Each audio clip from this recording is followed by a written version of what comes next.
नमस्कार दोस्तों, मैं हूं शान और आप देख रहे हैं SR न्यूज गुजरात।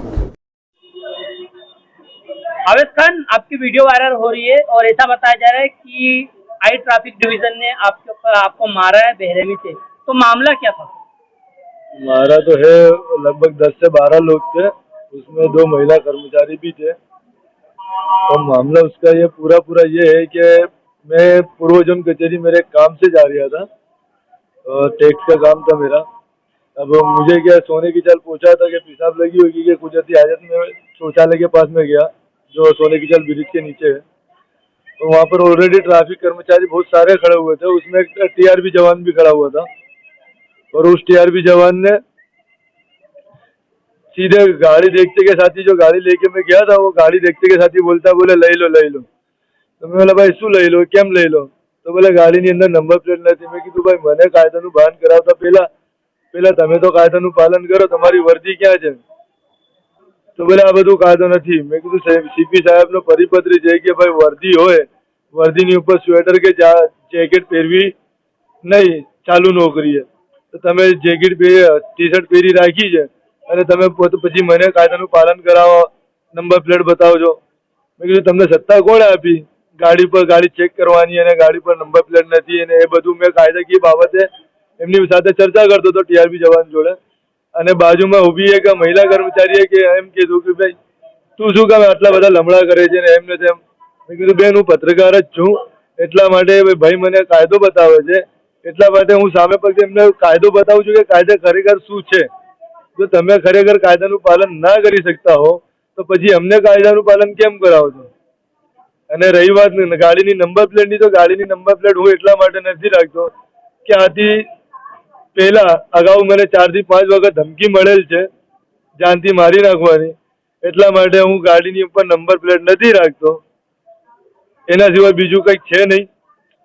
અને ત્યાં પછી જે હાજર કર્મચારીઓ હતા એમાંથી એક કર્મચારીએ એમ કીધું કે ભાઈ એને લઈ લો, અંદર લઈ લો અને 188 કરી દઈએ।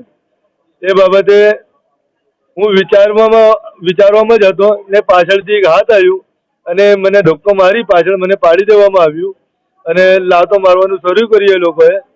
અને એ જે કર્મચારીઓ હાજર હતા એ કર્મચારીને તો જે સૌથી લાંબો હતો એ કર્મચારી, એનું કંઈક પટેલ કરીને સરનેમ છે, એણે મને ઘસડી અંદર પોલીસ ચોકીની અંદર લઈ ગયા અને ત્યાં બીજા કર્મચારી સાથી કર્મચારીઓ હાથ મારું પકડાયું અને પછી મને દંડા ફટકાર્યા। અને જ્યારે હું પડી ગયો જમીન ઉપર ત્યારે એ લોકોએ મને લાત ભૂસા માર્યા છે। એના પછી હું બેભાન થયો, LG હોસ્પિટલની અંદર આવ્યા પછી મને ભાન આવ્યું અને મેં સમગ્ર હકીકત મારા મીડિયા સહકર્મીઓને પછી મેં આ વીતી જે કંઈ બનાવ બન્યું છે એ બાબતે મેં એમને આખી હકીકત બતાવી છે। आपकी क्या मांग है उच्च अधिकारियों से, पुलिस प्रशासन से क्या मांग? મારી માંગણી એટલી જ છે કે ભાઈ હું પત્રકાર તરીકે હું ફરજ નિભાવું છું, લોકતંત્રના ચોથા સ્તંભ તરીકે ફરજ નિભાવું છું અને આ લોકો સત્તાનો દુરુપયોગ કરી પત્રકારોને પત્રકારો પર આવી રીતના હુમલો કરતા હોય તો સામાન્ય જનતા કેવી પીડિત હશે એ તો વિચારીએ આપણે વિચારમાં પણ નથી વિચારી શકીએ જો પત્રકારોની હાલત આવી હોત તો।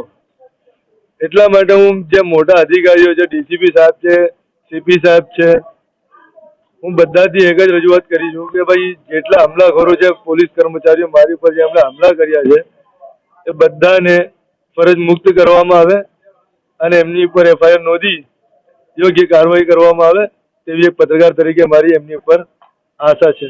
अच्छा, पुलिस द्वारा ऐसा कहने को आ रहा है, मैसेज भी हमारे लोगों को ऐसा मिला है कि कहा जा रहा है कि आपने उनके साथ गाली गलौज करी, आपने उनके ऊपर हाथ उठाया और आपने एक जाति के विषय कुछ ऐसा कुछ कहा, ऐसा कुछ?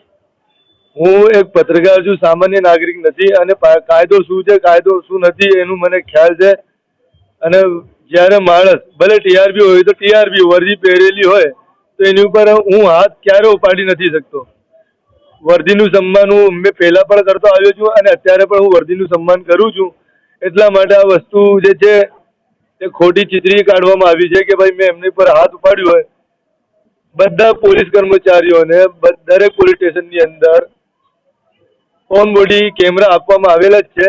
જો કોઈ એવો એવિડન્સ હોય કે મેં પોલીસ કર્મચારીઓને ગાળો બોલી હોય, કાં તો પછી એમની ફરજની અંદર દખલ કરી હોય, કાં તો પછી એમની સાથે મારધાડ કરી હોય તો એમના મુખ્ય અધિકારીઓ છે, મોટા પોલીસ અધિકારીઓ, એમની સમક્ષ રજૂ કરે, મને કઈ વાંધો નથી. પછી એ જે કાયદેસરની જે કાર્યવાહી થશે એ કોર્ટ પ્રમાણે મારી મંજૂર છે. हाय नमस्कार, मैं हूं अली असगर और आप देख रहे हैं SR news Gujarat. Please like, subscribe and share. करो.